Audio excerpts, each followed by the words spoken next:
के हाल बुझी दिलवा के गति से राव सने हो जैसे महता पार्वती से। So hey guys, welcome back to my channel. तो आप लोग कैसे हो? आई होप आप सब अच्छे होंगे। मैं भी बिल्कुल अच्छी हूँ गाइस। तो आज मैं फिर से आप सभी के लिए गाइस एक न्यू सॉन्ग का रिएक्शन वीडियो लेके आ गई हूँ। आज मैं जिस सॉन्ग पे रिएक्शन करने वाली हूँ गाइस, वो सॉन्ग आज सुबह ही रिलीज हुई है। सॉन्ग पवन भैया का है। सॉन्ग का टाइटल है पवन सिंह मजनुए की दुल्हा बनाई जी पर शिल्पी राज, बेबी काजल, न्यू भोजपुरी बोलबम सॉन्ग। तो चलिए गाइज, हम लोग टाइम वेस्ट नहीं करते हैं। इस सॉन्ग को आज सुबह ही एजी फिल्म चैनल से रिलीज की गई है। तो मैं गाइज अब वीडियो को प्ले करने से पहले आप सभी से एक छोटी सी रिक्वेस्ट करना चाहती हूँ कि अगर जो आप मेरे चैनल पे नए हो तो प्लीज गाइज चैनल को सब्सक्राइब, वीडियो को लाइक, बेल आइकन को प्रेस कर दीजिए ताकि मेरी सारी नई वीडियो की नोटिफिकेशन आप तक पहुंच पाए और आप मेरे चैनल से गाइज जुड़ पाओ। अब मैं बिना टाइम वेस्ट की वीडियो करती हूँ प्लीज। और देखते हैं गाइज, ये हमारे पवन भैया का थर्ड इस ईयर का बोलबम सॉन्ग है। अब क्या तहलका मचाते हैं हमारे पवन भैया गाइस, तो मैं बहुत ज्यादा एक्साइटेड हो रही हूँ। तो मैं वीडियो करती हूँ ऑन और देखते हैं कैसा है ये सॉन्ग गाइस। तो चलिए देखते हैं। मजनुए की दुल्हा बनाई जी। बोलबम बोलबम बोलबम जय शिव।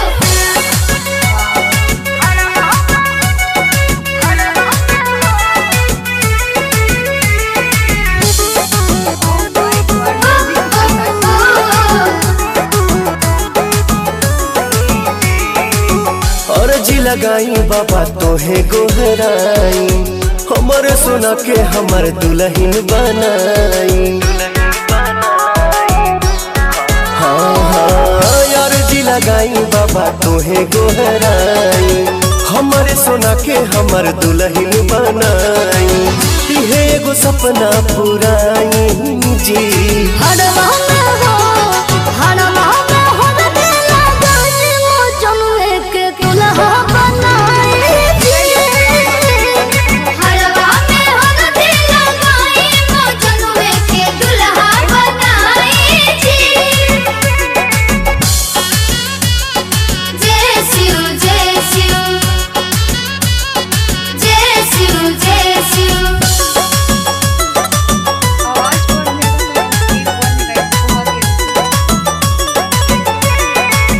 हमनी के हाल बुझी दिलवा के गति से राव सने हो जैसे महता पार्वती से।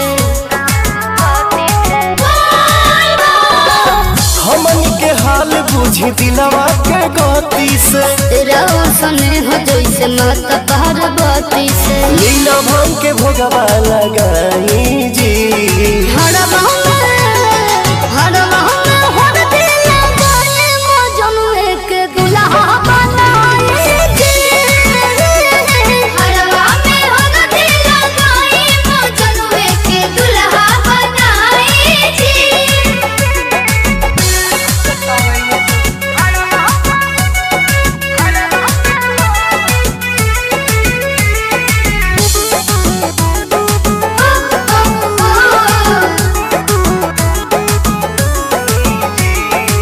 भगत पवन नहीं कृपा भूलई है, हर साल देव घर में हमरे संगे आई है। भगत पवन नहीं कृपा भूलई है।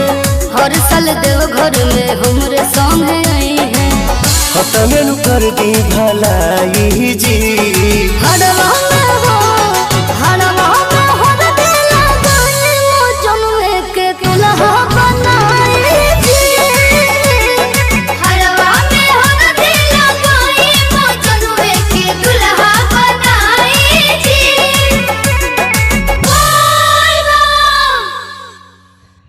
गाइस, ये था हमारे पवन भैया का सॉन्ग मजनुए की दुल्हा बनाई जी। गाइस, बहुत ही ऑसम सॉन्ग थी, बहुत ही ज्यादा लाजवाब थी। आपको कैसी लगी ये सॉन्ग, मेरी रिएक्शन कैसी लगी प्लीज कमेंट कीजिएगा।